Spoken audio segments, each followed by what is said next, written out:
ભગવાન શ્રી રામના જન્મોત્સવ રામનવમીની ઉજવણી નિમિત્તે સુરતમાં રાષ્ટ્રીય મહિલા પરિષદ દ્વારા પાલખી યાત્રાનું આયોજન કરવામાં આવ્યું હતું। આ પાલખી યાત્રા પાલનપુર પાટિયાથી નીકળીને ગોરાટ શ્રી હનુમાનજી મંદિર ખાતે પૂર્ણ થઈ હતી। આ પાલખી યાત્રામાં મોટી સંખ્યામાં ભાવિક ભક્તો જોડાયા હતા।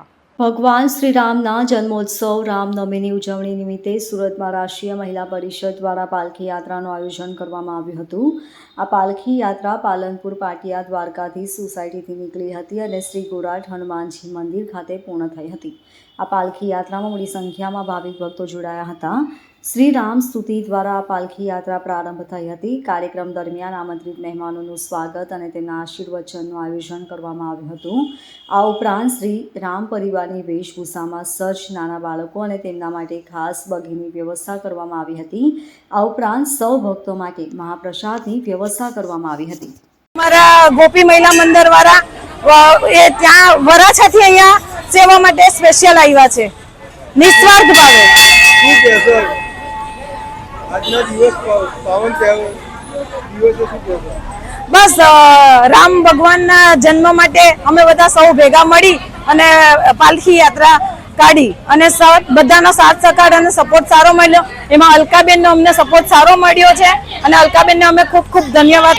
દીપલબેન કઈ સંસ્થા સાથે જોડાયેલા છો અને શું કામ કરો છો? મારી પોતાની સંસ્થા છે લોકરક્ષક ઇન ચેરિટેબલ ટ્રસ્ટ। હું વગર મા બાપના દીકરાઓના સમૂહ લગ્ન કરાવું છું અને જેની પરિસ્થિતિ ખરાબ હોય એને હું છે તે અનાજની કીટ, વિધવા સહાય અને જે છોકરાઓના મમ્મી પપ્પા નથી એની ફી ભરું છું અને જેને દવાખાનાની જરૂર હોય સખત એના માટે હું સ્થળ ઉપર ઊભી છું।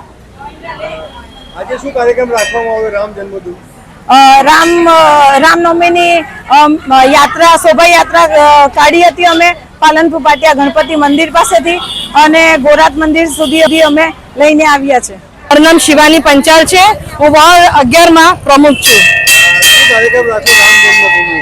અહીંયા રામ જન્મભૂમિ આજે શ્રી ગણેશ મંદિર છે પાલનપુર પાટિયાથી, ત્યાંથી ગણેશ આપણે હનુમાન ગોરાટ 4 રસ્તા સુધી અહીંયા એમની ભવ્ય રથયાત્રા નીકળી હતી। એમાં અમે લોકો આજે ખૂબ સરસ આયોજન કર્યું છે। કેટલી ભાઈક બહેનો જોડાયેલી હતી અને બાળકો જોડાયેલા? એમાં નાના નાના બાળકો આજે સરસ રંગભૂષામાં રામ, લક્ષ્મણ, જાનકી અને હનુમાનજી બન્યા છે। કેટલા ભાઈ ભક્તો જોડાયેલા હતા?